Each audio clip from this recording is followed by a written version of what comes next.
नमस्कार दोस्तों, स्वागत जनाऊे आमर एवं आपणक YouTube channel cricket Odia 24.7 YouTube channel. आज आम कथा भारत एवं पाकिस्तान मध्य क्रिकेट मैच खेल हब कि न हब ता विषय आम विस्तृत उपर जानिबा।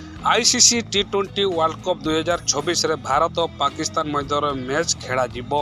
पूर्वर पाकिस्तान बॉयकट करने कथा कहिथिले किंतु तापरे सेमानक निष्पत्ति बदलाई दैछंती। मैच केउठारे हेबो को जगार हेबो ता भी आम विस्तृत उपर कथा। एही मैच टी कोलंबो सहरर प्रेमदत्ता स्टेडियम रे खेला कारण पाकिस्तान भारत खेलवा को इच्छा नुहे सेथिपई आईसीसी अनुजाई न्यूट्रल भेन्यू रे एही मैच टी खेला जाउछि। मैच रो तारीख होउछि 15 फेब्रुआरी 2024।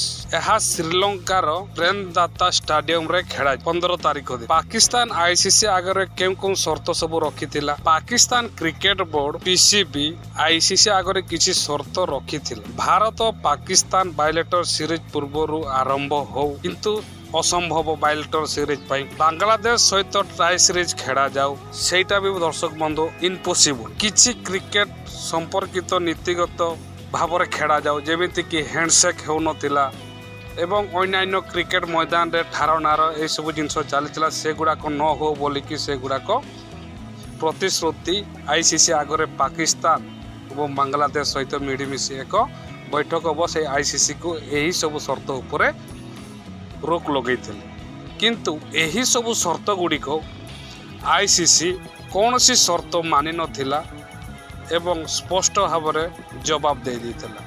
यही शर्त गुड़ाक बिल्कुल आईसीसी राजी हब नाही। बांग्लादेश आईसीसी आगर कौन सब शर्त रखिथिला बांग्लादेश जानिबा। बांग्लादेश क्रिकेट बोर्ड पीसीबी कहिथिला जे सुरक्षा कारणरू भारत आमे खेलवा को जाउन किंतु आमको श्रीलंका रे खेलै दे बोली कि कहिथिला किंतु आईसीसी ताको स्पष्ट भाव में मना कर देथिला एवं ता जगह स्कॉटलैंड खेलवा को वर्तमान खेलुछि। आईसीसी यही शर्त भी मानिला नहीं। भारत और पाकिस्तान मैच हेबो। दर्शक बंधु जो माने भारत और पाकिस्तान मैच देखिया को इच्छा करूचंती ताले श्रीलंका आपण जाई परिबे। 15 तारीख दिन भारत और पाकिस्तान मैच हेबा को जाउ अछि। कोलंबो श्रीलंका ठारे मैच आईसीसी अनुष्ठित करूची। जो माने देखिया को चाहउचंती जाई परिबे। जदि आम चैनल को ए जाय देखुचन ताले चैनल टाको सब्सक्राइब करंतु एवं लाइक कमेंट शेयर करिया पय जमारो भूलिबेनी दर्शक।